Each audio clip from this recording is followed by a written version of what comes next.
Hi hello ಎಲ್ಲರಿಗೂ ನಮಸ್ಕಾರ. ನಾನು ನಿಮ್ಮ ರೂಪ ಕನ್ನಡತೆ. ಇದು ನನ್ನ ಕನ್ನಡತಿಯ ಕಥಾ ಸುಧಾ ಚಾನಲ್. ವಸಿಷ್ಠನ ಈ ಕತೆ ನಿಮಗೆ ಇಷ್ಟ ಆಗ್ತಿದ್ರೆ ಪ್ಲೀಸ್ ಬೇರೆಯವ್ರಿಗೂ ಶೇರ್ ಮಾಡಿ, ಲೈಕ್ ಮಾಡಿ, ಕಮೆಂಟ್ ಮಾಡೋದನ್ನ ಮರಿಬೇಡಿ ಆಯ್ತಾ. ಮಾಂಗಲ್ಯದಿಂದ ನಂಟಾದರೂ ಭಾಗ 59.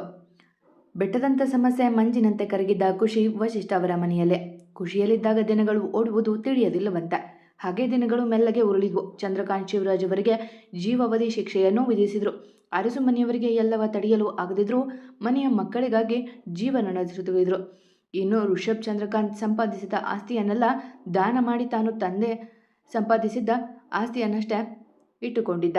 ವೈಭವ್, ಎದ್ದೇಳು, ಟೈಮ್ ಆಯಿತು, ಇವತ್ತು ಬಟ್ಟೆ ಆರಿಸೋಕೆ ಹೋಗಬೇಕು ಎಂದು ಕಾಫಿ ಹಿಡಿದು ಬಂದಳು ನಿಧಿ. ಅವನಿನ್ನೂ ಮಲ್ಗೆ ಇದ್ದ. ಹೋಗೆ, ನೀವೇ ತೆಗೆದಿದ್ರೆ ಆಗ್ತಿತ್ತು, ಬೆಳಗ್ಗೆನೆ ಬಂದ್ಬಿಟ್ಲು ನಿದ್ದೆ ಹಾಳು ಮಾಡೋಕೆ ಎಂದು ಮಗ್ಗಲು ಬದಲಿಸಿದ. ಅಯ್ಯಪ್ಪ, ಮದುವೆ ಬಟ್ಟೆ ತೆಗಿಯೋಕ್ಕೂ ನಿಂಗೆ ಆಲಸ್ಯನಾ? ಮುಂದೆ ಮಾವನ ಥರ ಜವಾಬ್ದಾರಿ ಹೇಗೆ ನಿಭಾಯಿಸ್ತೀಯಾ ಎಂದಳು ಕಣ್ ಸಂಕುಚಿಸಿ. ನಾನ್ಯಾಕೆ, ನನ್ನ ಅಪ್ಪ ಇದ್ದಾರಲ್ಲ, ಅವರು ನೋಡ್ಕೋತಾರೆ ಎಂದು ಶ್ರೀನಿವಾಸನ ತರಹ ಮಲಗಿದ. ನೋಡ್ಕೋತಾರೆ, ಎಲ್ಲ ಅವರೇ ನೋಡ್ಕೊಳ್ಳೋದಾದ್ರೆ ನಾನೇಕೆ ನಿನ್ನ ಮದುವೆ ಆಗಲಿ ಎಂದಳು ಅವನ ಭುಜಕ್ಕೆ ಹೊಡೆದು. ಸ್ಮಾಲ್ ಕರೆಕ್ಷನ್ ಮಿಸ್ಸಸ್ ವೈಭವ್ ಅವರೇ, ಆಲ್ರೆಡಿ ಮದುವೆ ಆಗಿದೆ, 2ನೇ ಬಾರಿ ಮದುವೆ ಆಗಬೇಕು ಆಗಿರೋದು. ಮತ್ತೆ ಯಾಕೆ ಮದುವೆ ಆಗಬೇಕು ಅಂತ ಹೇಳಲಾ ಎಂದು ಅವಳ ಬಳಿ ಬಾಗಿ ಕೇಳಿದ. ಮೋಸ, ನನಗೆ ಗೊತ್ತಿಲ್ಲದೆ ತಾಳಿ ಕಟ್ಟಿದ್ದು. ಗೊತ್ತಿದ್ರೆ ಎಂದು ಮಾತು ನಿಲ್ಲಿಸಿದವಳ ಕೆಕ್ಕರಿಸಿ ನೋಡಿದ. ಗೊತ್ತಿದ್ರೆ ಎಂದು ಒಂಟಿ ಹುಬ್ಬು ಮೇಲೆತ್ತೆ. ಗೊತ್ತಿದ್ರೇನು ಮಾಡ್ತಿದ್ದ? ಒಂಚೂರು ಮೇಕಪ್ ಆಗಿ ಬರ್ತಿದ್ದ, ಒಂದು ಫೋಟೋ ತೆಗೋಬೋದಿತ್ತು ಎಂದಳು ಮೂತಿ ಉಬ್ಬಿಸಿ. ಅವಳು ಹೇಳಿದ ರೀತಿಗೆ ನಕ್ಕು ಬಿಟ್ಕ ಹುಡುಗ. ಇವಾಗೇನು pre wedding photoshoot, post wedding photoshoot, ಜೊತೆಗೆ ಫಸ್ಟ್ ನೈಟ್ ಫೋಟೋಶೂಟ್ ಎಲ್ಲ ಮಾಡಿಸೋಣ ಬಿಡು ಎಂದ ಅವಳ ಅಪ್ಪಿ. ಬಿಡೋ, ನಾಚಿಕೆನೇ ಇಲ್ಲ ನಿನಗೆ ಎಂದಳು ಅವನಿಂದ ಬಿಡಿಸಿಕೊಂಡು. ನಾಚಿಕೆ ಪಟ್ಕೋಬಾರ್ದು ಕಣೆ, ಎಲ್ಲದಕ್ಕೂ ಡ್ಯಾಡ್ನ ಉದಾಹರಣೆ ಕೊಡ್ತೀಯಾ? ಡ್ಯಾಡಿ ಎಷ್ಟು ರೊಮ್ಯಾಂಟಿಕ್ ಗೊತ್ತಾ ಎಂದ ಅವಳ ನಡು ಬಳಸಿ. ಗೊತ್ತಿಲ್ಲ, ತಿಳ್ಕೊಳ್ಳೋದೂ ಇಲ್ಲ, ಅಷ್ಟಕ್ಕೂ ನಾವಿನ್ನೂ ಅಫಿಷಿಯಲ್ ಆಗಿ ಮದುವೆ ಆಗಿಲ್ಲ ಎಂದಳು ಮೂತಿ ತಿರುವೆ. ಗೊತ್ತಿಲ್ಲ ಅಂದರೆ ಗೊತ್ತು ಮಾಡಿಸ್ತೀನಿ ಬಿಡು. ಅಫಿಷಿಯಲ್ ಆಗಿ ಮದುವೆ ಆಗದೇನೆ ಇಬ್ಬರು ಒಂದೇ ರೂಮಿನಲ್ಲಿದ್ದೀವಿ, ಇನ್ನು ಮದುವೆ ಆದರೆ ನೋಡ್ತಾ ಇರು ಎಂದ ಅವಳ ಮೊಗದ ಬಾಗಿ. ದೂರ ಇರು ಎಂದಳು ಬೆದರಿ. ಯಾಕೆ, ನಿನ್ನ ಅತ್ತೆ ಮಾವನ ಥರ ನಮಗೂ 2 ಮಕ್ಕಳು ಆಗೋದು ಬೇಡವಾ ಎಂದು ಅವಳ ಕೆನ್ನೆಗೆ ಮುತ್ತಿಟ್ಟ. ವೈಭವ್ ಎಂದಳು ನಾಚಿದಳು ಹುಡುಗಿ. ಹೀಗೆ ನಾಚಿದ್ರೆ ನಿನಗೆ ಕಷ್ಟ ಆದರೂ ನಾನು ಆದಷ್ಟು ಬೇಗ ಮಿನಿ ಗರ್ವಿಷ್ಟನ್ನು ಕೊಡಲೇಬೇಕು ಅಲ್ವಾ ಎಂದು ನಕ್ಕ ಅವಳ ತುಟಿ ಎಡೆಗೆ ಬಾಗಿ. ಇಲ್ಲ, ಮೊದಲು ಮಿನಿ ಮೈಥಿಲಿ ಎಂದಳು ಅವನ ನೋಡಿ. ಇಲ್ಲ, ಮೊದಲು ವಸಿಷ್ಠ ಎಂದ ವೈಭವ್ ಸಹ ಅವಳಂತೀಯ. ಇಲ್ಲ, ಮೊದಲು ಅತ್ತ ಎಂದಳು ಅವಳು ಮೂತಿ ತಿರುವೆ. ನಾನು ಹೇಳಿದ್ದು ಸರಿ ಎಂದ ವೈಭವ್ ಕೋಪದಿಂದ. ಇಲ್ಲ, ನಾನು ಹೇಳಿದ್ದು ಎಂದಳು ನಿಧಿಯು ಮೂತಿ ಉಬ್ಬಿಸಿಕೊಂಡು. ಏನು ಅದು ಸರಿ ತಪ್ಪು ಎಂದು ನಗುತ್ತಾ ಬಂದ ವಸಿಷ್ಠ ಅವರ ನೋಡಿ, ಡ್ಯಾಡಿ ಇವಳು ಎನ್ನುವಾಗ ಅವನ ಬಾಯಿ ಮುಚ್ಚಿದ ನಿಧಿ. ಏನಿಲ್ಲ ಮಾವ ಎಂದಳು ಮುಜುಗರದಿಂದ. ಇಲ್ಲ ಡ್ಯಾಡಿ, ನಾನು ನನಗೆ ಗಂಡು ಮಗು ಮಿನಿ ಗರ್ವಿಷ್ಠನೇ ಆಗೋದು ಅಂದೆ. ಇವಳು ಇಲ್ಲ, ಮಿನಿ ಮೈಥಿಲಿ ಅಂತಿದ್ದಾಳೆ. ನೀವು ಹೇಳಿ, ನನಗೆ ಗಂಡು ಮಗು ತಾನೇ ಆಗೋದು ಎಂದು ಕೇಳಿದಾಗ ಮೈಥಿಲಿ ಜೋರಾಗಿ ನಕ್ಕರೆ. 2 ಆಗಲಿ ಬಿಡಿ, ಅದಕ್ಕೇನಂತೆ, ಟ್ವಿನ್ಸ್ ಆದರೆ ಚೆನ್ನಾಗಿರುತ್ತೆ ಎಂದು ತಾವು ನಕ್ಕರು ವಸಿಷ್ಠ. ತನ್ನತ್ತೆಯ ಬೆನ್ನ ಹಿಂದೆ ಅಡಗಿದಳು ನಿಧಿ. ಡ್ಯಾಡಿ, ಆಗುತ್ತಾ, ಟ್ವಿನ್ಸ್ ಆಗುತ್ತಾ ಎಂದ ಕಣ್ಣರಳಿಸಿ. ಕಣೋ, ಆದರೆ ಮದುವೆ ಅಲ್ಲಲ್ಲ, ಅಫಿಷಿಯಲ್ ಆಗಿ ಮದುವೆ ಆಗೋವರೆಗೂ ಹತ್ರ ಪಡಬೇಡ, ಇಲ್ಲಾಂದರೆ ನಾನು ಮಿನಿ ಗೌರಿಷ್ಟನ ಜೊತೆ ನಿಮ್ಮ ಮದುವೆಯಲ್ಲಿ ಓಡಾಡಬೇಕಾಗುತ್ತೆ ಎಂದು ವಸಿಷ್ಠ ಹೇಳಲು, ಡ್ಯಾಡಿ ಎಂದು ಬೆರಳನ್ನು ಬಾಯಲ್ಲಿಟ್ಕೊಂಡು ಚಿಕ್ಕವನಂತೆ ನೋಡಿದ. ಬಿಡೋ ಕೈನ, ಏನದು ಅಸಹ್ಯ ಎಂದು ಅವನ ಕೈಗೆ ಪೆಟ್ಟು ಕೊಟ್ಟರು ಮೈಥಿಲಿ. ಮಮ್ಮಿ, ನಂಗೆ ಟ್ವಿನ್ಸೇ ಬೇಕು ಮಮ್ಮಿ ಎಂದು ಹೇಳಿದವನಿಗೆ ಏನೊಂದು ಊಟ ಕೊಟ್ಟಾರು ಮೈಥಿಲಿ. ಗಂಡನ ಮೊಗ ನೋಡಲು ನಿಧಿ, ಇವನಿಗೆ ಪಾಠ ಹೇಳಿಕೊಡು, ನಾವು ಕೆಳಗೆ ಇರ್ತೀವಿ, ಬೇಗ ಬನ್ನಿ, ಬಟ್ಟೆ ಆರಿಸೋಕೆ ಹೋಗಬೇಕು ಎಂದರು ವಸಿಷ್ಠ. ಅವರಿಬ್ಬರು ಹೋಗುವವರೆಗೂ ಸುಮ್ಮನೆ ನಿಂತಿದ್ದ ನಿಧಿ ಅವರು ಆಚೆ ಹೋದ ತಕ್ಷಣ ಅಲ್ಲೇ ಇದ್ದ ದಿಂಬು ತೆಗೆದುಕೊಂಡು ಹೋಗಿ ಅವನ ತಲೆಗೆ ಹೊಡೆದಿದ್ಲು. ಬಿಡೆ, ಯಾಕೆ ಹೊಡಿತಿದೀಯಾ ಎಂದ ಅವಳಿಂದ ತಪ್ಪಿಸಿಕೊಂಡು. ನಿನ್ನ ಮುಗ್ಧಾನ ಎಂದು ಅವನ ಅಟ್ಟಿಸಿಕೊಂಡು ಓಡಿದ್ಲು. ಅಲ್ಲ ಕಣೆ, ಯಾಕೆ ಹೊಡಿತಿದೀಯಾ ಎಂದ ಮತ್ತೆ. ಎಲ್ಲ ಗೊತ್ತಿದ್ದು ಏನು ಗೊತ್ತಿಲ್ಲ ಅನ್ನೋ ರೀತಿ ಆಡ್ತೀಯಾ ಎಂದು ಅವನ ಭುಜಕ್ಕೆ ಜೋರಾಗಿ ಕಚ್ಚಿದ್ಲು. ಅಮ್ಮ ಎಂದವ ಕೈ ಉಜ್ಜಿಕೊಂಡು. ರಾಕ್ಷಸಿ, ಯಾಕೆ, ಏನಾಯ್ತೆ ಎಂದ ಅವಳ ಮೊಗ ನೋಡಿ. ಇವಾಗ ತಾನೇ ಅತ್ತೆ ಮಾವನ ಮುಂದೆ ಏನು ಕೇಳಿದೆ ಎಂದಳು ಕಣ್ಣು ಅರಳಿಸೆ. ಏನಂದೆ? ಡ್ಯಾಡಿ ಟ್ವಿನ್ಸ್ ಮಕ್ಕಳು ಅಂದ್ರಲ್ಲ, ಅದಕ್ಕೆ ನನಗೂ ಟ್ವಿನ್ಸ್ ಬೇಕು ಅಂದೆ ಎಂದ ಸಹಜವಾಗಿ. ಮತ್ತೆ ಅವನ ಕೈ ಕಚ್ಚಿದ್ಲು. ಅಪ್ಪ, ಡ್ರಾಕುಲ, ಏನಾಯ್ತೆ ನಿಂಗೆ ಎಂದ ಕೆಂಪಗಾದ ಕೈ ನೋಡಿಕೊಂಡು. ಮಗು ಏನು ಮರದಲ್ಲಿ ಬರುತ್ತಾ ಎಂದಳು ಮೂತಿ ಕೆಂಪಗಾಗಿಸಿಕೊಂಡು. ಮರದಲ್ಲಿ ಯಾಕೆ ಬರುತ್ತೆ ಎಂದು ಏನೋ ಹೇಳಲು ಹೊರಟವನಿಗೆ ಅರಿವಾಗಿದ್ದ ನಾಲಿಗೆ ಕಚ್ಚಿಕೊಂಡು ಅವಳ ನೋಡಲು ಅವನನ್ನೇ ಗುರಾಯಿಸಿದ್ಲು ನಿಧಿ. ಅದು ವೈಫಿ ಎಂದ ಮೆಲ್ಲಗೆ. ವೈಫಿನೂ ಇಲ್ಲ ಪೈಫಿನೂ ಇಲ್ಲ, ಮದುವೆ ಆದಮೇಲೆ 1 ತಿಂಗಳು ದೂರ ಇಡ್ತೀನಿ, ಆಗ ಬುದ್ಧಿ ಬರುತ್ತೆ ನಿಂಗೆ ಎಂದಳು ಮುನಿಸಲ್ಲೆ. ಬಾ, ಅದು ಮಹಾಪಾಪ ಕಣೆ, ಹಾಗೆಲ್ಲ ಮಾಡಬಾರ್ದು ಎಂದು ಅವಳ ಬಳಿ ಬಂದ. ಎಲ್ಲಿ ಹೇಗೆ ಯಾವ ವಿಷಯ ಮಾತಾಡಬೇಕು ಅಂತ ಗೊತ್ತಾಗಲ್ವಾ? ಅತ್ತೆ ಮಾವನ ಬಳಿ ಆ ವಿಷಯ ಹೇಳ್ಬೇಡ ಅಂತಾನೆ ಬಾಯಿ ಮುಚ್ಚಿದ್ರೆ ಮತ್ತೆ ಹೇಳ್ತೀಯಾ ಎಂದಳು ಮುನಿಸಲ್ಲೆ. ಸಾರಿ ಕಣೆ, ಫ್ಲೋವಲ್ಲಿ ಬಂದುಬಿಡ್ತು. ಆದರೂ ನಿಜಾನೇ, ನನಗೆ ಟ್ವಿನ್ಸ್ ಬೇಕು ಎಂದಾಗ ಕೋಪಗೊಂಡವಳು ಪಕ್ಕಕ್ಕೆ ತಿರುಗಿ ತಿಂಬೆತ್ತುಕೊಳ್ಳುವಷ್ಟರಲ್ಲಿ ಬಾತ್ರೂಮ್ಗೆ ಓಡಿದ್ದ ವೈಭವ್. ಸ್ವೀಟ್ ಗರ್ವಿಷ್ಠ ಎಂದು ನಗು ತಡೆದುಕೊಂಡವಳು ತನ್ನಷ್ಟಕ್ಕೆ ತಾನೇ ನಗುವಾಗ, ತ್ರಿವಳಿಯಾದರೂ ಪರವಾಗಿಲ್ಲ ಎಂದ ತಲೆ ಆಚೆ ಹಾಕಿ. ನಿನ್ನ ಎಂದು ಎದ್ದು ಹೋಗುವಷ್ಟರಲ್ಲಿ ಡೋರ್ ತೆಗೆಯಲು ಹೊರಟವನ ನೋಡಿ ಅವಳೇ ಓಡಿದ್ದಳು ಕೆಳಗೆ. ಯಾಕೆಂದರೆ ಅವ ನಾಚಿಕೆ ಇಲ್ಲದವ ಎಂದು ತಿಳಿದವಳೇ ಅವಳು. ನಿಧಾನ ಕಣಮ್ಮ, ಬಿದ್ದು ಬಿಟ್ಟಿಯಾ? ಇನ್ನೂ ನನ್ನ ಮಗನಿಗೆ ಟ್ವಿನ್ಸ್ ಕಾಣಿಸಿದೆ ಎಂದು ಕಾಡಿಸಿದರು ವಸಿಷ್ಠ ಮೆಟ್ಟಿಲಿಳಿದು ಓಡಿ ಬರುತ್ತಿದ್ದ ಸೊಸೆಯ ನೋಡಿ. ಮಾವ ನೀವುನಾ ಎಂದಳು ತುಟಿ ಮರಚಿ. ನನ್ನ ಸೊಸೆನ ನಾನು ಕಾಡಿಸದೆ ಮತ್ತಾರು ಕಾಡಿಸ್ತಾರೆ ಎಂದರು ಮೀಸೆ ತಿರುಗುತ್ತಾ. ನೀನೇ ಕಾಡಿಸುವಂತ್ರಿ, ಇವಾಗ ತಿಂಡಿ ತಿನ್ನಿ. ಋಷಭ್ ಮನೆಯವರು ಇನ್ನೇನು ಹೊರಡ್ತಾರಂತೆ ಎಂದರು ಮೈಥಿಲಿ ಗಂಡನ ನೋಡಿ. ಅಯ್ಯೋ ಹೋಗೋಣ ಇರೇ ಹೆಂಡ್ತಿ, ನನ್ನ ಮಗ ಇನ್ನೂ ಬಂದಿಲ್ಲ ಎಂದು ಮಡದಿಯ ನಡು ಬಳಸಿದರು. ಇದಕ್ಕೇನೂ ಕಮ್ಮಿ ಇಲ್ಲ, ಸುಮ್ಮನೆ ಕೂತ್ಕೊಳ್ಳಿ, ಅವನು ಬರ್ತಾನೆ ಎಂದು ಎಲ್ಲರಿಗೂ ತಿಂಡಿ ಬಡಿಸಿದರು. ಬಾರಪ್ಪ ಸುಪುತ್ರ, ಸ್ನಾನ ಆಯ್ತಾ, ಪೂಜೆ ಎಂದರು ಆಗಷ್ಟೇ ಬಂದ ಮಗನ ನೋಡಿ. ಎಲ್ಲ ಆಯಿತು ಡ್ಯಾಡಿ, ಪ್ರಸಾದ ಒಂದು ಸಿಗಲಿಲ್ಲ ಎಂದ ನಿಧಿಯ ನೋಡಿ ಕಣ್ಮಿಟುಕಿಸಿ. ಪ್ರಸಾದ ಸಿಗೋಕೆ ಇನ್ನೂ ಟೈಮ್ ಇದೆ, ಪ್ರಸಾದ ತಿನ್ನೋಕೆ ಹೋಗಿ ನೈವೇದ್ಯ ಆಗಿಬಿಟ್ಟಿಯಾ ಎಂದರು ಮೈಥಿಲಿ ಸೊಸೆಯ ಪರ ವಯಸ್ಸೆ. ಮಮ್ಮಿ ನೀವು ನನ್ನ ಪಕ್ಷ ಅಲ್ವಾ, ಯಾವಾಗ ನಿನ್ನ ಸೊಸೆ ಕಡೆ ಜಂಪಾದ್ರಿ ಎಂದ ಕಣ್ ಸಂಕುಚಿಸಿ. ನೀನು ಹೀಗೆ ನಿನ್ನಪ್ಪನ ಥರ ತುಂಟಾಟ ಜಾಸ್ತಿ ಮಾಡಿದಾಗಿನಿಂದ ಎಂದು ಅವನ ಕಿವಿ ಹಿಂಡಿ. ಅತ್ತೆ ನೀವಾದರೂ ನನ್ನ ಪರ ಇಲ್ವಾ ಎಂದ ಸುಮನ ಅವರ ನೋಡಿ. ನಾನು ನಿನ್ನ ಪರವೇ ಕಣಪ್ಪ, ನೋಡ್ತಿರು ಮದುವೆ ಆದಮೇಲೆ ಇವಳನ್ನು ಹೇಗೆ ಕಾಡಿಸೋಣ ಅಂತ ಎಂದು ಸುಮನ ಹೇಳಿದಾಗ ತನ್ನಮ್ಮನನ್ನೇ ದಿಟ್ಟಿಸಿದಳು ನಿಧಿ. ಸಂಜೆ ನೋಡ್ಕೋತೀನಿ ನಿನ್ನ ಎಂದ ವೈಭವ್ ಅವಳ ನೋಡಿ. ನೋಡ್ಕೊಳ್ಳೋದೇನು ಬೇಡ ನಿಧಿ, ನೀನು ಹೆದರಬೇಡ, ಅವನಿಗೆ ರೂಮ್ ಶಿಫ್ಟ್ ಮಾಡು, ಇನ್ನೂ ಮದುವೆ ಆಗೋವರೆಗೂ ನಿಧಿ ಕೆಳಗಿನ ರೂಮಿನಲ್ಲಿ ಇರ್ತಾಳೆ ಎಂದರು ನಗುತ್ತಲೆ. ಮಮ್ಮಿ ನಾವು ಲಿಮಿಟಲ್ಲೇ ಇದ್ದೀವಿ, ಅವಳು ನನ್ನ ಜೊತೆಗೆ ಇರಲಿ ಎಂದು ಮುಖ ಗಡಿಗೆ ಮಾಡಿಕೊಂಡು. ಸುಬ್ಬ ನಾಟಕ ನೋಡು, ಆ ಹುಡುಗಿ ಜೀವ ತಿಂತಾನೆ, ಇನ್ನೊಂದು ತಿಂಗಳಾದರೂ ನೆಮ್ಮದಿಯಿಂದ ಇರಲಿ ಬಿಡು. ನಿಧಿ ನೀನು ಕೆಳಗೆ ಬಾರಮ್ಮ ಎಂದರು ಮೈಥಿಲಿ. ಸರಿ ಅತ್ತೆ, ಥ್ಯಾಂಕ್ ಯು ಸೋ ಮಚ್ ಎಂದು ಖುಷಿಯಿಂದ ನುಡಿದಾಗ ಅವಳನ್ನೇ ಕೆಕ್ಕರಿಸಿ ನೋಡಿದ ವೈಭವ್. ಇನ್ನೊಂದು ತಿಂಗಳು ಪ್ರಸಾದ ಇಲ್ಲ ಕಣೋ ಮಗನೇ, ಹಾಗೆಲ್ಲ ನೋಡಬೇಡ, ತಿನ್ನು ಬೇಗ ಎಂದರು ವಸಿಷ್ಠ ಮಗನ ನೋಡಿ. ನೀವೆಲ್ಲ ಅವಳ Paravai, I hate you all ಎಂದವ ತಟ್ಟೆಯಲ್ಲಿದ್ದುದ ಖಾಲಿ ಮಾಡಿ ನನಗೆ ತಿಂಡಿ ಬೇಡ ಎಂದು ಎದ್ದು ನಡೆದಿದ್ದ. ಸುಬ್ಬಣ್ಣ ಎಲ್ಲ ಖಾಲಿ ಮಾಡಿ ಬೇಡ ಅಂತೆ ಎಂದು ನಕ್ಕಣು ನಿಧಿ. ಮನೆಯ ಉಳಿದವರು ನೋಡುತ್ತಿದ್ದರು ಅಷ್ಟೆ. ಇಂತಹ ಕ್ಷಣಗಳನ್ನೆಲ್ಲವೇ ಎಲ್ಲರೂ ಬಯಸಿದ್ದು. ತಿಂಡಿ ಮುಗಿಸಿದ ನಂತರ ಎಲ್ಲ ತಮ್ಮ ತಮ್ಮ ಕಾರ್ ಏರಿ ಹೊರಟರು ಶೋರೂಮ್ ಕಡೆಗೆ. ಇವತ್ತು ಸಮಯ ಉಳಿದರೆ ಬಟ್ಟೆಯ ಜೊತೆ ಒಡವೆಯನ್ನು ತೆಗೆಯಲು ನಿರ್ಧರಿಸಿದರು. ಮೊದಲೇ ಯಾವ ಅಂಗಡಿ ಎಂದು ನಿರ್ಧರಿಸಿದ್ರ ಅರಸುಮನೆಯವರು ನೇರವಾಗಿ ಅಲ್ಲಿ ಬಂದಿಳಿದ್ರು. ಮದುವೆಗೆ ದಿನಗಳು ಹತ್ತಿರ ಆಗುತ್ತಿದ್ದಂತೆ ವಸಿಷ್ಠ ಅವರ ಮನೆಯಲ್ಲಿ ಸಂಭ್ರಮವೂ ಹೆಚ್ಚಿತ್ತು. ಮಾವ ಮೊದಲೇ ಹೇಳ್ತಿದ್ದೀನಿ, ಅರ್ಧ ಬಿಲ್ ನಂದು, ಮತ್ತೆ ನಿಧಿಗೆ ಕೊಡಿಸೋ ತವರು ಮನೆ ಸೀರೆ ಒಡವೆ ನಾನು ಕೊಡಿಸ್ತೀನಿ ಎಂದ ಋಷಭ್ ಎಲ್ಲ ಬಟ್ಟೆ ನೋಡುವಾಗ. ಅರ್ಧ ಬಿಲ್ ಕೊಡೋದು ಬೇಡ, ನಿನ್ನ ತಂಗಿ ಒಪ್ಪಿದ್ರೆ ಅವಳಿಗೆ ಕೊಡಿಸು ಎಂದರು ವಸಿಷ್ಠ ತಮ್ಮ ಪಕ್ಕವೇ ನಿಂತಿದ್ದ ನಿಧಿಯ ನೋಡಿ. ಬೇಡ ಮಾವ, ನನಗೆ ಆ ಮನೆಯಿಂದ ಏನು ಬೇಡ, ಇದುವರೆಗೂ ಸಿಕ್ಕಿರೋದಷ್ಟೇ ಸಾಕು ಎಂದಳು ಗಟ್ಟಿಯಾಗಿ. ಅವಳ ಮಾತಿಗೆ ಎಲ್ಲರಿಗೂ ಬೇಸರವಾಗಿತ್ತು. ಹಾಗಾದರೆ ನಿಂಗೆ ನಾನೇನು ಅಲ್ವಾ ನಿಧಿ ಎಂದ ಋಷಭ್ ಅವಳ ನೋಡುತ್ತಾ. ಅವನ ಮಾತಿನಲ್ಲಿದ್ದ ನೋವು ಗುರುತಿಸಿ ನೊಂದುಕೊಂಡಿತ್ತು ಅವಳ ಮನ. ಅದು ಹಾಗಲ್ಲ ಅಣ್ಣ ಎಂದು ಏನೋ ಹೇಳುವವಳ ತಡೆದವ. ನಾನು ನಿನ್ನ ನಿಜವಾಗಿಯೂ ತಂಗಿ ಅಂತ ಅಂದ್ಕೊಂಡಿದ್ದೆ, ಆದರೆ ನಿನಗೆ ನನ್ನ ಮೇಲೆ ಆ ಭಾವನೆ ಇಲ್ಲ ಅಂತ ಗೊತ್ತಾಯಿತು ಎಂದು ಹೇಳಿದವನ ನೋಡಿ ಬೇಸರದಿ ಅವನ ತಬ್ಬಿದವಳು. ಪ್ಲೀಸ್ ಅಣ್ಣ, ಆ ಥರ ಎಲ್ಲ ಹೇಳಬೇಡ, ನನಗೆ ಆ ಮನೆ ಹೆಸರಿನ ಮೇಲೆ ಬೇಸರ ಆಗೋಗಿದೆ, ಅದಕ್ಕೆ ಬೇಡ ಅಂದಿದ್ದು, ನೀನು ಕೊಡಿಸಿದ್ರೆ ಸರಿ ಎಂದವಳ ನೋಡಿ. ಬೇಕಾಗಿಲ್ಲ, ನಾನೇನು ಕೊಡಿಸಲ್ಲ, ನಿಂಗೇನು ಬೇಕೋ ಕೊಡಿಸೋಕೆ ಮಾವ ಇದ್ದಾರಲ್ವಾ, ಕೊಡಿಸ್ಕೊ ಎಂದ ಮೂತಿ ತಿರುವೆ. ನನ್ನ ಮದುವೆಗೆ ನನ್ನ ಅಣ್ಣನ ಕಡೆಯಿಂದ ಬಟ್ಟೆ ಕೊಡಿಸದೆ ಇನ್ನಾರ ಕಡೆಯಿಂದ ಬಟ್ಟೆ ಬರುತ್ತೆ? ಮಾವ ಕೊಡೋದು ತುಂಬ ಇದೆ, ನೀನು ಕೊಡಿಸು ಎಂದಾಗ ಖುಷಿಯಿಂದ ಒಪ್ಪಿದ್ದ.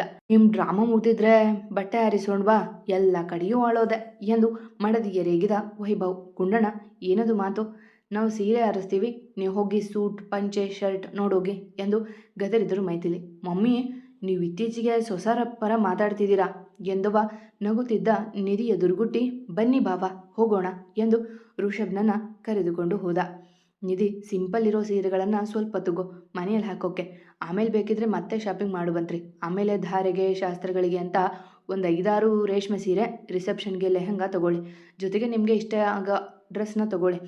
ನನಗೆ ಅದರ ಬಗ್ಗೆ ಅಷ್ಟಾಗಿ ಗೊತ್ತಿಲ್ಲ, ಸೀರೆ ಬೇಕಿದ್ರೆ ನಾನು ತೆಗಿತೀನಿ ಎಂದರು ಮೈಥಿಲಿ ಸೊಸೆಯ ನೋಡಿ. ಮಮ್ಮಿ, ನೀವು ಸೆಲೆಕ್ಟ್ ಮಾಡಿ, ಹೇಗಿದ್ರೂ ಋಷಿ ವೈಭವ್ ಹೋಗಿದ್ದಾರಲ್ವಾ, ನಾನು ನಿಧಿ ಹೋಗಿ ಮ್ಯಾಚಿಂಗ್ ಸೂಟ್ ಡ್ರೆಸ್ಸಸ್ ಆರಿಸಿ ಬರ್ತೀವಿ ಎಂದು ಇಷ್ಟ ಹೇಳಿದಾಗ ಅಚ್ಚರಿ ಆಗಿತ್ತು ಎಲ್ಲರಿಗೂ. ಯಾಕೆಂದರೆ ಇದುವರೆಗೂ ಇಷ್ಟ ನಿಧಿ ಹೊರನಾಡಿದ್ದು ಯಾರೂ ನೋಡಿಲ್ವಲ್ಲ.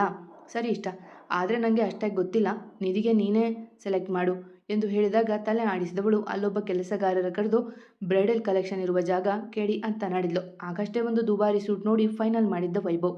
ಋಷಭ್ಗೆ ಯಾಕೋ ಯಾವ ಬಣ್ಣವೂ ಇಷ್ಟ ಆಗದೆ ಹೋಗಿ ತಲೆ ಕೆಡಿಸಿಕೊಂಡಿದ್ದ.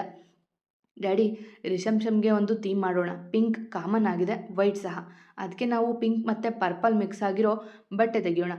2 ಜೋಡಿ ಇರೋಕಲ್ವಾ, ಹಾಗಾಗಿ ಅದೇ ತರಹ ಬಟ್ಟೆ 4 ಜನಕ್ಕೂ ಇರಲಿ. ಮಮ್ಮಿಗೆ ಹೇಳ್ತೀನಿ ಎಲ್ಲರೂ ಪಿಂಕ್ ಪರ್ಪಲ್ ಬಟ್ಟೆ ತೊಗೊಳೋಕೆ. ಋಷಿ ಕಡೆಯವರು ಪರ್ಪಲ್ ಹಾಕಲಿ, ನಾವು ಪಿಂಕ್ ಹಾಕೋಣ. ಒಮ್ಮೆ ಋಷಿ ನಾನು ಪಿಂಕ್ ಹಾಕಿದರೆ ನಂತರ ನಿಧಿ ವೈಭವ್ ಹಾಕ್ತಾರೆ. ಎಲ್ಲ ಒಂದೇ ಥರ ಇದ್ದರೆ ನೋಡೋಕೆ ಏನೋ ಒಂಥರ ಕಾಣುತ್ತೆ. ಡೆಕೋರೇಷನ್ ಎಲ್ಲ ಬೇರೆ ಥರ ಮಾಡಿಸ್ತೀನಿ ಎಂದು ಇಷ್ಟ ಪಟಪಟ ನುಡಿದಾಗ ನಿಧಿ ಅವಳನ್ನೇ ಬೆರಗಿನಿಂದ ನೋಡಿದ್ಲು. ಎಷ್ಟಾಗಲಿ ಎಷ್ಟೋ ಮದುವೆ ರಿಸೆಪ್ಷನ್ ಮಾಡಿದವಳಿಗೆ ತನ್ನ ಮದುವೆಯ ಬಗ್ಗೆ ಪ್ಲಾನ್ ಇರದೇ ಇರುತ್ತದೆಯಾ? ಓಕೆ ಬರೀ, ನಿನ್ನ ಗಂಡನಿಗೆ ಬಟ್ಟೆ ಸೆಲೆಕ್ಟ್ ಮಾಡೋಕೆ ಬರ್ತಿಲ್ಲ, ನೀನೇ ಹೆಲ್ಪ್ ಮಾಡು. ನಿಧಿ, ನೀನು ನಿನ್ನ ಬಟ್ಟೆ ನೋಡ್ತಿರು ಎಂದರು ವಸಿಷ್ಠ. ಡ್ಯಾಡ್, ಹೇಗಿದ್ರು ನಾನು ಪಿಂಕ್ ಸೂಟ್ ಅಲ್ವಾ ಆರಿಸಿರೋದು, ಇವಾಗ ಪರ್ಪಲ್ ಕಲರ್ ಶೇರ್ವಾನಿ ತಗೋತೀನಿ, ನಂತರ ನಿಧಿಗೆ ಅದಕ್ಕೆ ಹೊಂದುವಂತೆ ಲೆಹೆಂಗಾ ಮತ್ತು ಗೌನ್ ತೆಗೆದ್ರೆ ಆಯಿತು ಎಂದ ವೈಭವ್. ಅವನ ಮಾತಿಗೆ ಒಪ್ಪಿದ್ರು. ನಂತರ ವೈಭವ್ ಋಷಭ್ ಬಟ್ಟೆ ತೆಗೆಯೋದು ಮುಗಿದ ಮೇಲೆ ಆ ಮದುವೆಗೆ ಪಂಚೆ ಶರ್ಟ್, ಅದಾದ ಮೇಲೆ ಹಾಕಲು ಮತ್ತೊಂದೆರಡು ಜೊತೆ ಸೂಟ್ ಎಲ್ಲ ತೆಗೆದ್ರು. ನಿಧಿ ಎಲ್ಲವನ್ನ ಬಿಟ್ಟ ಕಣ್ಣು ಬಿಟ್ಟಂತೆ ನೋಡುತ್ತಿದ್ಲು. ಯಾಕೆಂದರೆ ಜೀವನದಲ್ಲಿ ಅವಳು ಅಷ್ಟು ಬೆಲೆಯ ಬಟ್ಟೆ ನೋಡಿರಲಿಲ್ಲ. ಕಡಿಮೆ ಅಂದರೂ ಒಂದು ಸೂಟ್ಗೆ 25,000. ಬಾ ನಿಧಿ, ನೀನು ನೋಡು ಎಂದು ವೈಭವ್ ಅವಳನ್ನು ಕರೆದುಕೊಂಡು ನಡೆದ. ಸಾಲಾಗಿ ಹಾಕಿದ್ದ ಬ್ರೈಡಲ್ ಕಲೆಕ್ಷನ್ ನೋಡಿದವಳಿಗೆ ಒಂದೊಂದು ಬಟ್ಟೆ ನೋಡಿಯೂ ತುಂಬ ಖುಷಿಯಾಗಿತ್ತು. ಎಂದೂ ಅವಳು ಅವುಗಳನ್ನು ಮುಟ್ಟುವೆನೆಂದು ಸಹ ಊಹಿಸಿರಲಿಲ್ಲ. ಏನು ನೋಡ್ತಿದ್ಯಾ, ಯಾವುದಾದ್ರೂ ಆಯ್ಕೆ ಮಾಡು ಎಂದಾಗ ಪೆಚ್ಚಾಗಿ ಅವನ ನೋಡಿ, ವೈಭವ್, ನನಗಿವೆಲ್ಲ ಗೊತ್ತಾಗಲ್ಲ ಎಂದಾಗ ಕೈಯಲ್ಲಿ ಗೌನ್ ಹಿಡಿದು ಬಂದ ಇಷ್ಟ. ನಿಧಿ, ಇದು ಟ್ರೈ ಮಾಡು ಎಂದಳು ನಿಧಿಯ ನೋಡಿ. ಅಕ್ಕ, ಇದು ಎಂದು ರಾಗ ತೆಗೆದಳು ನೋಡಿ. ಈ ಕೋತಿ ನಿಂಗೆ ಗಂಡ ಅಂದರೆ ನಾನು ಹೇಗೆ ಹಕ್ಕ ಹಾಕ್ತೀನಿ, ಮೊದಲು ಇಷ್ಟ ಅನ್ನು, ಇವಾಗ ಹೋಗಿ ಟ್ರಯಲ್ ನೋಡು ಎಂದಳು ಅವಳ ಕೈಗೆ ಬಟ್ಟೆ ಇಟ್ಟು. ಮೆತ್ತಗೆ ಅದರಲ್ಲಿನ ಟ್ಯಾಗ್ ನೋಡಿದ್ಲು ನಿಧಿ. ಅದರಲ್ಲಿ ಬರೆದಿದ್ದ ಹಣದ ಮೊತ್ತ ನೋಡಿ ಕಣ್ಣರಿಸಿದ್ಲು. ಅದರ ಬೆಲೆ ಬರೋಬ್ಬರಿ 20,000. ಇಷ್ಟ ಅವರೇ, ಇದು ನನಗೆ ಬೇಡ ಎಂದಳು ಮೆಲ್ಲಗೆ. ವಸಿಷ್ಠ ಅವರಿಗೆ ಅವಳು ಬೇಡ ಅಂದಿದ್ದರ ಹಿಂದಿನ ಉದ್ದೇಶದ ಅರಿವಿತ್ತು. ಆದರೂ ತಮ್ಮ ಮಗಳು ಏನು ಹೇಳುವಳ ಎಂದು ಕಾಯುತ್ತಿದ್ರು. ಯಾಕೆ ನಿಧಿ, ಡಿಸೈನ್ ಇಷ್ಟ ಆಗಲಿಲ್ವಾ ಅಥವಾ ಕಲರ್ ಎಂದಳು ಗೌನ್ ನೋಡೆ. ಇಲ್ಲ ಇಷ್ಟ ಅವರೇ, ನನಗಿದು ಬೇಡ ಎಂದು ಕಣ್ತುಂಬಿಕೊಂಡು ನೋಡಿದಾಗ ಏನೊಂದು ಅರ್ಥವಾಗದೆ ಮುಖ ನೋಡಿಕೊಂಡ್ರು ಮೂವರು. ಯಾಕಮ್ಮ ನಿಧಿ, ಏನಾಯಿತು ಎಂದು ಋಷಭ್ ಅವಳ ತಲೆ ಸವರಿದ. ಯಾಕೆ, ತುಂಬ ಮಾಡಾಗಿ ಏನಿಲ್ಲ ಅಲ್ವಾ ಎಂದ ವೈಭವ್ ಗೌನ್ ನೋಡಿ. ಇಲ್ಲ, ಇದು ತುಂಬ ದುಬಾರಿ, ನಂಗಿದೆಲ್ಲ ಹಾಕೋಕೆ ಮನಸ್ಸು ಒಪ್ಪಲ್ಲ ಎಂದು ಬೇಕಿದಾಗ ಹಣೆ ಚಚ್ಚಿಕೊಂಡವ. ನಿಂಗೆ ಎಷ್ಟು ಸಲ ಹೇಳಿದೆ ಹಣದ ಬಗ್ಗೆ ಚಿಂತೆ ಮಾಡಬೇಡ ಅಂತ, ಸುಮ್ಮನೆ ಹೋಗಿ ಟ್ರೈ ಮಾಡು, ಕೋಪ ತರಿಸ್ಬೇಡ ಎಂದ ವೈಭವ್ ಅವಳ ನೋಡಿ. ನಿಧಿ, ಇದಕ್ಕೆಲ್ಲ ಅಳ್ತಾರಾ, ನಾನು ನಿಂಗೆ ಅಂತಾನೆ ಕಡಿಮೆ ಬೆಲೆದು ತಂದಿದ್ದು, ಮತ್ತು ತುಂಬ ಭಾರ ಇಲ್ಲ ಈ ಡ್ರೆಸ್, ಇನ್ನೂ ಕೆಲವು ಇದ್ದಾವೆ, ನಿಂಗೆ ಮೇಂಟೈನ್ ಮಾಡೋಕ್ಕಾಗಲ್ಲ. ಆಗ ಈ ಕೋತಿ ಹಿಂದೆ ಬರಬೇಕು ಗೌನ್ ಹಿಡಿದು ಎಂದು ಇಷ್ಟ ಹೇಳಿದಾಗ ವೈಭವ್ ಮೂತಿ ತಿರುವಿದ್ರೆ ಎಲ್ಲ ನಕ್ಕು ಬಿಟ್ರು. ಅಲ್ಲಿ ನೋಡು, ಆ ಗೌನ್ 50,000, ಮತ್ತು ನಾನು ತೊಗೊಂಡಿರೋದು ಈ ಲೆಹಂಗ 40, ಮತ್ತು ಇದಕ್ಕೆ ಬ್ಲೌಸ್ ಡಿಸೈನ್ ಅಂತ ಹೋದರೆ 50,000 ಮೇಲೆ ಆಗುತ್ತೆ. ನಂಗೆ ಗೊತ್ತು ಬಟ್ಟೆ ಮೇಲೆಲ್ಲ ಇಷ್ಟು ಹಣ ಖರ್ಚು ಮಾಡೋದು ವೇಸ್ಟ್ ಅಂತ, ಆದರೆ ನಮ್ಮ ಮದುವೆ ಒಂದೇ ಸಾರಿ ಅಲ್ವಾಗೋದು. ನಿಮ್ಮ ಬಗ್ಗೆ ಕೆಟ್ಟದಾಗಿ ಮಾತನಾಡೋದವ್ರಿಗೆ ನೀನೇನು ಅಂತ ತೋರಿಸ್ಬೇಕಲ್ವಾ, ನೀನು ಒಂದು ಸಾರಿ ಆದರೂ ಇಂತಹ ಬಟ್ಟೆಯಲ್ಲಿ ನೋಡಬೇಕಲ್ವಾ ಎಂದಾಗ ಕಣ್ಣೊರೆಸಿಕೊಂಡು ತಲೆ ಆಡಿಸಿದ್ಲು ನಿಧಿ. ಮತ್ತು ನೀನು ಈ ಥರ ಹಣಕ್ಕೆಲ್ಲ ಬೇಜಾರಾಗಿ ಹತ್ರ ಪಪ್ಪನ ಗೌರವ ಕಡಿಮೆ ಆಗಲ್ವಾ, ಅವರೆಷ್ಟು ಬೇಜಾರು ಮಾಡ್ಕೊಳ್ಳಲ್ಲ ಹೇಳು ಎಂದು ಇಷ್ಟ ಬುದ್ಧಿ ಮಾತನಾಡಲು ಅವಳನ್ನೇ ಹುಬ್ಬೇರಿಸಿ ನೋಡಿದ್ರು ವಸಿಷ್ಠ. ಮೊನ್ನೆ ಅಷ್ಟೇ ತನ್ನ ಕೈ ಹಿಡಿದು ನಡೆಯುತ್ತಿದ್ದ ತಮ್ಮ ಮಗಳು ಇಂದು ಮತ್ತೊಬ್ಬರಿಗೆ ಬುದ್ಧಿ ಹೇಳುತ್ತಿದ್ದಾಳೆ. ಇಲ್ಲ, ಮಾವನ ಗೌರವಕ್ಕೆ ಕೊರತೆ ಮಾಡಲ್ಲ, ಅವರು ಎಷ್ಟಾದರೂ ಹಣ ಕೊಡ್ತಾರೆ, ಆದರೆ ನನಗೆ ಇನ್ನೂ ಅದನ್ನು ಸ್ವೀಕರಿಸೋಕ್ಕಾಗ್ತಿಲ್ಲ ಎಂದಳು ನಿಧಿ ಮಾವನ ನೋಡಿ. ಬರೀ ಬಾಯಿ ಮಾತಲ್ಲಿ ನನ್ನ ಮಾವ ಸಿಂಹ, ಅವರು ಹಾಗೆ ಹೀಗೆ ಅಂತೀಯ, ಒಂದು ಬಟ್ಟೆ ತೆಗಿಯೋಕೆ ಇಷ್ಟೊಂದು ಯೋಚನೆ ಮಾಡ್ತಿದ್ದೀಯಾ. ನನ್ನ ಮದುವೆಯಲ್ಲಿ ಎಲ್ಲ ಇದ್ರೂ ಏನನ್ನು ಎಂಜಾಯ್ ಮಾಡೋಕ್ಕಾಗಲಿಲ್ಲ, ಕೊನೆ ಪಕ್ಷ ಮಕ್ಕಳ ಮದುವೆನಾದರೂ ಅದ್ದೂರಿಯಾಗಿ ಆಗಲಿ ಅಂತ. ನಿನಗೆ ಇಂತಹ ಬಟ್ಟೆ ಹಾಕೋಕೆ ಇಷ್ಟ ಇಲ್ಲ ಅಂದರೆ ಬಿಡು, ಬೇಡ, ನಾನು ಬಲವಂತ ಮಾಡಲ್ಲ ಎಂದರು ಗಂಭೀರವಾಗಿ. ಇಲ್ಲ ಮಾವ, ಆ ರೀತಿಯಲ್ಲ, ಇದು ತಗೋತೀನಿ ಎಂದವಳು. ಇಷ್ಟ ಅವರೇ, ನೀವೇ ಇನ್ನೊಂದೆರಡು ಜೊತೆ ಆರಿಸಿಬಿಡಿ. ಈ ವೈಭವ್ ತಗೊಂಡಿರೋ ಬಟ್ಟೆಗೆ ಮ್ಯಾಚಿಂಗ್ ನಾನು ಈ ಸೈಜ್ ಸರಿ ಆಗುತ್ತಾ ಅಂತ ನೋಡ್ತೀನಿ ಎಂದು ಉತ್ಸಾಹದಿ ಹೇಳಿದಾಗ ಎಲ್ಲ ನಿಟ್ಟುಸಿರು ಬಿಟ್ಟರು. ಅವಳ ಆಯ್ಕೆ ಮಾಡಿದ ನಂತರ ಇಷ್ಟಳಿಗೂ ಬಟ್ಟೆ ತೆಗೆದರು. ಎಲ್ಲ ಮೈಥಿಲಿ ಅವರಿದ್ದ ಕಡೆಗೆ ಬರಲು ಆವಾಗಲೇ ಅವರದ್ದು ಆಯ್ಕೆ ಮುಗಿದಿತ್ತು. ಇಷ್ಟ, ನಿಧಿ ಇಬ್ಬರಿಗೂ ಅರಿಶಿನ ಶಾಸ್ತ್ರಕ್ಕೆ ಈ ಸೀರೆ ಇದೆ. ನೀವು ಫೋಟೋಶೂಟ್ ಮಾಡಿಸೋಕೆ ಬೇಕಾದರೆ ಬೇರೆ ರೀತಿ ತಗೊಳ್ಳಿ. ನೀರು ಹಾಕೋಕೆ ಈ ಸೀರೆ ಹಾಕೋಬತ್ರಿ. ಮತ್ತು ಇದು ಮೆಹಂದಿ ಶಾಸ್ತ್ರಕ್ಕೆ ಮೆರೂನ್ ಕಲರ್ ಸೀರೆ, ಬೇಡ ಅಂದರೆ ಚೇಂಜ್ ಮಾಡಿ. ಮತ್ತು ಇದು ಸಂಗೀತ ಶಾಸ್ತ್ರಕ್ಕೆ ಒಂದೆರಡು ಎಕ್ಸ್ಟ್ರಾ ತೊಗೊಂಡಿದ್ದೀನಿ ಎಂದು ಮೈಥಿಲಿ ಅವರು ಎಲ್ಲ ತೋರಲು ಒಪ್ಪಿದರು ಉಳಿದವರು. ಹೆಂಡತಿ, ಇದು ದಾರಿಯಲ್ಲಿ ನೀ ನೋಡೋದಕ್ಕೆ ಎಂದು ಬಂದ ತಕ್ಷಣ ತಮ್ಮ ಮನ ಸೆಳೆದಿದ್ದ ಸೀರೆಯೊಂದ ಮಡದಿಯ ಕೈಗಿಟ್ಟರು ವಸಿಷ್ಠ. ವಾವ್ ಡ್ಯಾಡ್, ಬ್ಯೂಟಿಫುಲ್ ಎಂದು ಹೊಗಳಿದಳು ಇಷ್ಟ. ಅಷ್ಟು ಚಂದವಿತ್ತು ಆ ಸೀರೆ. ತೀರಾ ಆಡಂಬರ ಇಷ್ಟಪಡದ ಮೈಥಿಲಿ ಅವರಿಗೆ ಸಾಧಾರಣ ಸೀರೆಯದು. ಆದರೆ ಎಷ್ಟು ಜನರ ಮಧ್ಯೆ ಇದ್ರೂ ಎದ್ದು ಕಾಣುವ ಬಣ್ಣ, ವಿನ್ಯಾಸ ನೋಡಿ ಕಲ್ತ್ಕೊ, ಹಾಗೆ ಮಾವನ ಥರ ಆಗ್ತೀನಿ ಅನ್ನೋದಲ್ಲ ಎಂದು ಪಕ್ಕದಲ್ಲಿ ನಿಂತಿದ್ದ ವೈಭವ್ನ ತಿವಿದು ಹೇಳಿದ್ಲು ನಿಧಿ. ಇತ್ತ ಋಷಭ್ಗೆ ಇಷ್ಟಾಳ ಊರಿನೋಟ ಸಿಕ್ಕಿತ್ತು. ವಸಿ, ಇದು ಧಾರೆಗೆ ಮತ್ತೆ ಬೇರೆ ಎಲ್ಲದಕ್ಕೂ ನೀವೇ ತೆಗೆದಿದ್ರೆ ಆಗ್ತಿತ್ತು. ಸುಮ್ಮನೆ ನಾನು ಇಷ್ಟೊತ್ತು ನೋಡಿದೆ ಎಂದವರದು ಊಸಿ ನಾಟಕ. ಓ ಹೌದದು, ಬಾ ಟೈಮ್ ಆಗಿದೆ ಹೋಗೋಣ ಎಂದು ಎಲ್ಲ ಅಲ್ಲೇ ಹತ್ತಿರವಿದ್ದ ಹೋಟೆಲ್ ಕಡೆಗೆ ನಡೆದರು. ಊಟ ಮುಗಿದ ನಂತರ ಟೈಲರಿಂಗ್ ಶಾಪ್ಗೆ ಹೋಗಿ ಮೈಥಿಲಿ ಸುಮನ ಅವರ ಸೀರೆ ಕೊಟ್ಟರು. ನಿಧಿ ಇಷ್ಟಾಳ ಬಟ್ಟೆಗಳನ್ನು ಶೋರೂಮ್ ಅವರೇ ಖುದ್ದಾಗಿ ರೆಡಿ ಮಾಡಿ ಕೊಡುವವರಿದ್ದರು. ನಂತರದ ಸವಾರಿ ಜ್ಯುವೆಲರ್ ಶಾಪ್ಗೆ ಕಡೆಗೆ. ಮೊದಲೇ ಇವರು ಬರುವ ವಿಷಯ ತಿಳಿದಿದ್ದರಿಂದ ಶಾಪ್ನವರು ಇವರಿಗಾಗಿ ಸಪರೇಟ್ ಜ್ಯುವೆಲರ್ ತೆಗೆದು ಇಟ್ಟಿದ್ರು. ವೆಲ್ಕಮ್ ಸರ್ ಎಂದು ಹೂಗುಚ್ಛ ನೀಡಿ ಸ್ವಾಗತಿಸಿದವರು. ಯಾವ ಯಾವ ತರಹ ಒಡವೆ ಬೇಕು ನೋಡಿ ಸರ್, ಇವೆಲ್ಲ ಸ್ಪೆಷಲ್ ಡಿಸೈನ್, ಇನ್ನೂ ಬೇಕು ಅಂದರೂ ತರಿಸ್ತೀನಿ ಎಂದರು. ಅವರಲ್ಲಿದ್ದ ಎಲ್ಲ ದುಬಾರಿ ಒಡವೆಗಳನ್ನು ತೋರಿಸಿ. ಹೆಂಡತಿ, ಇದು ಮಗಳಿಗೆ, ಇದು ನಿಧಿಗೆ ಇರಲಿ ಅಲ್ವಾ ಎಂದರು. ನೋಡಿದ ತಕ್ಷಣ ಇಷ್ಟ ಆದ 2 ಸೆಟ್ ನೆಕ್ಲೆಸ್ ಹಿಡಿದು. ವಾವ್ ಡ್ಯಾಡಿ, ನಿಮ್ಮ ಸೆಲೆಕ್ಷನ್ ಸೂಪರ್ ಎಂದು ತನಗಾಗಿ ತೆರೆದ ನೆಕ್ಲೆಸ್ ತೊಟ್ಟು ನೋಡಿದ್ಲು. ಅವಳಿಗಾಗಿಯೇ ಮಾಡಿದಂತಿತ್ತು. ಮತ್ತೆ ಬೇರೆ ಏನೇನು ಬೇಕು ಎಲ್ಲ ತಗೊಳ್ಳಿ. ಅದು ಇವಾಗ ಅರಿಶಿನ ಶಾಸ್ತ್ರಕ್ಕೆ ಹೂವಿನ ಥರ ಒಡವೆ ಎಲ್ಲ ತಗೋತಾರಲ್ಲ, ಅದು ಇಲ್ಲೇನ ಸಿಗೋದು, ಇಲ್ಲಾಂದರೆ ತರಿಸ್ತಾರೆ ಹೇಳಿ ಎಂದರು ವಸಿಷ್ಠ. ಡ್ಯಾಡಿ, ಅದು ಆರ್ಟಿಫಿಷಿಯಲ್, ಅದು ನಾನು ತರಿಸ್ತೀನಿ, ನನಗೆ ಜಾಸ್ತಿ ಬೇಡ. ನೀವೇ ಇನ್ನೊಂದು ಲಾಂಗ್ ಚೈನ್ ಮತ್ತು 2 ಜೊತೆ ಓಲೆ ನೋಡಿ ಎಂದಳು ಇಷ್ಟ ಅಪ್ಪನ ತಬ್ಬಿ. ನಿಧಿ ನಿಂಗೆ ಎಂದರು ಸುಮ್ಮನೆ ಕುಳಿತವಳ ನೋಡಿ. ನನಗೆ ಇದೊಂದೇ ಸಾಕು ಮಾವ ಎಂದು ಮೆಲ್ಲಗೆ ನುಡಿದವಳು ನೋಡಿ ಹಣೆ ಚಚ್ಚಿಕೊಂಡವರು ತಾವೇ ಇಬ್ಬರಿಗೂ ಇನ್ನೂ 2 ಜೊತೆ ಓಲೆ ಚೈನ್ ಆಯ್ಕೆ ಮಾಡಿದರು. ಗಂಡು ಮಕ್ಕಳ ಹಾಗೆ ನಿಂತ್ಕೊಂಡು ಹೇಗೆ, ನಿಮ್ಮ ಮಡದಿಯರಿಗೆ ಮಾಂಗಲ್ಯ ತಗೊಳ್ಳಿ, ಅದೇ ಇಂಪಾರ್ಟೆಂಟ್, ಮಾಂಗಲ್ಯದಿಂದಾನೇ ನಿಮ್ಮ ನಂಟಾಗೋದು ಎಂದು ನಕ್ಕರು ವಸಿಷ್ಠ. ನಮ್ಮದು ಆಲ್ರೆಡಿ ಆಗೋಗಿದೆ ಅಲ್ವಾ ಡ್ಯಾಡಿ, ಇವಳು ಕರಿಮಣಿ ಮಾಲೀಕ ನೀನಲ್ಲ ಅಂತ ದೂರ ಓಡೋದ್ಲು. ನಾನು ಅರಿಶಿನ ದಾರ ಕಟ್ಟಿ ಹೆಂಡತಿ ಮಾಡಿಕೊಂಡೆ, ನಮ್ಮ ನಂಟಾಗಿರೋದು ಅರಿಶಿನ ದಾರದಿಂದ ಎಂದ ವೈಭವ್ ತನ್ನವಳ ಕಾಡುತ್ತಾ. ಅರಿಶಿನ ದಾರನು ತಾಳಿನೇ ಕಣೋ, ತಲೆ ಹರಟೆ ಬಿಟ್ಟು ಸೆಲೆಕ್ಟ್ ಮಾಡು ಎಂದಾಗ ವೈಭವ್ ಋಷಭ್ ಇಬ್ಬರು ಒಂದೊಂದು ತಾಳಿ ತೆಗೆದರು. 2 ಹೊಸ ವಿನ್ಯಾಸದ ತಾಳಿ ಚೈನ್ಗಳು. ಇನ್ನೇನಾದರೂ ಇದೆಯಾ ಎಂದರು ವಸಿಷ್ಠ ಬಿಲ್ ಮಾಡಿಸುವ ಮೊದಲು. ಇದೇ ಡ್ಯಾಡಿ, ಆದರೆ ಅದಕ್ಕೆ ನಾನು ಹಣ ಕೊಡ್ತೀನಿ, ನೀವಿದನ್ನು ಬಿಲ್ ಮಾಡಿಸಿ ಎಂದ ವೈಭವ್ ಅಲ್ಲೇ ಕಂಡ ಕಾಲ್ಗೆಜ್ಜೆ ತೆಗೆಯಲು ಹೋದರೆ ಎಲ್ಲರೂ ಖುಷಿಯಾದರೂ ಅವನ ಈ ಪರಿಯ ಬದಲಾವಣೆ ನೋಡಿ. ಹೆಂಡತಿ, ಇದು ನಿಂಗೆ ಎಂದು ಒಂದೆಳೆಯ ಚಿಕ್ಕ ಚೈನ್ ಅವಳ ಕೊರಳಿಗೆ ಹಾಕಿದರು ವಸಿಷ್ಠ. ಯಾರಿಗೆ ಎಷ್ಟೇ ಪ್ರೀತಿ ಕೊಟ್ಟರೂ ಅವರ ಮೊದಲ ಪ್ರಿಯಾರಿಟಿ ತಮ್ಮ ಮಡದಿಗೆ. ನಿಧಿ ಇಲ್ಲಿ ಬಾ ಎಂದ ವೈಭವ್ ಅವಳು ಹೋಗಿ ನಿಂತಾಗ. ಅವಳೆದುರು ಮಂಡಿ ಊರಿದವ. ನಿನ್ನ ಕಾಲಲ್ಲಿ ಕಾಲ್ಗೆಜೆ ನೋಡಬೇಕು ಅನ್ನೋದು ನನ್ನ ಬಹುದಿನದ ಆಸೆ ಎಂದು ಅವಳ ಕಾಲಿಗೆ ಗೆಜ್ಜೆ ತೊಡಿಸಿದ್ದ. ಅಷ್ಟೇ, ಅವಳ ಕಣ್ಣುಗಳು ಕೊಳಗಳಾದವು. ಸುತ್ತಲಿಂದ ಸ್ಟಾಪ್ ಎಲ್ಲ ಚಪ್ಪಾಳೆ ತಟ್ಟಿದ್ರು. ಅತ್ತೆ ಸೊಸೆ ಒಂದೇ, ಏನಾದರೂ ಕೊಟ್ಟರೆ ಪ್ರತಿಯಾಗಿ ಮುತ್ತು ಕೊಡಬೇಕು, ಕಣ್ಣಲ್ಲಿ ಮುತ್ತು ಉದುರಿಸೋದಲ್ಲ ಎಂದು ಗದರಿದರು ವಸಿಷ್ಠ. ಅವರ ಮಾತಿಗೆ ನಾಚಿ ವೈಭವ್ ಎದೆಗೂಡು ಸೇರಿದ್ಲು ನಿಧಿ. ನೀನು ಇದೆಯಾ, ನನಗೆ ಅಂತ ಏನು ಕೊಡಿಸಿದೀಯಾ ಎಂದು ಋಷಭ್ ಹೊಟ್ಟೆಗೆ ಮೊಣಕೈಯಲ್ಲಿ ತಿವಿದು ನಡೆದಳು ಇಷ್ಟ. ಕೊನೆಗೆ ಎಲ್ಲವ ಬಿಲ್ ಮಾಡಿ ಕೆಲವೊಂದು ಬದಲಾವಣೆಯ ಮಾಡಲು ಹೇಳಿ ಎಲ್ಲವ ಕೊಡಲು ಒಂದು ಡೇಟ್ ಫಿಕ್ಸ್ ಮಾಡಿ ಅಲ್ಲಿಂದ ಹೊರಟರು ಎಲ್ಲ. ಮದುವೆಗೆ ಇನ್ನೂ 15 ದಿನ ಉಳಿದಿತ್ತು ಅಷ್ಟೇ. ಮತ್ತೆ ಸಿಗುವ. ಕತೆ ಇಷ್ಟ ಆಗ್ತಿದ್ರೆ ಪ್ಲೀಸ್ ಕಮೆಂಟ್ ಹಾಕಿ, ಜಾಸ್ತಿ ಇಷ್ಟ ಆಗದಿದ್ರೆ ಸಬ್ಸ್ಕ್ರೈಬ್ ಆಗಿ. ಎಂದಿನಂತೆ ನಿಮ್ಮ ಪ್ರೀತಿ, ಕಮೆಂಟ್, ಪ್ರೋತ್ಸಾಹದ ನಿರೀಕ್ಷೆಯಲ್ಲೇ ನಾನು ನಿಮ್ಮ ರೂಪಕ ನಡತೆ. ಪ್ರೀತಿಯಿಂದ ಕತೆ ಕೇಳಿ ಪ್ರೋತ್ಸಾಹ ಕೊಡ್ತಿರೋ ಎಲ್ಲರಿಗೂ ನನ್ನ ತುಂಬ ಹೃದಯದ ಧನ್ಯವಾದಗಳು.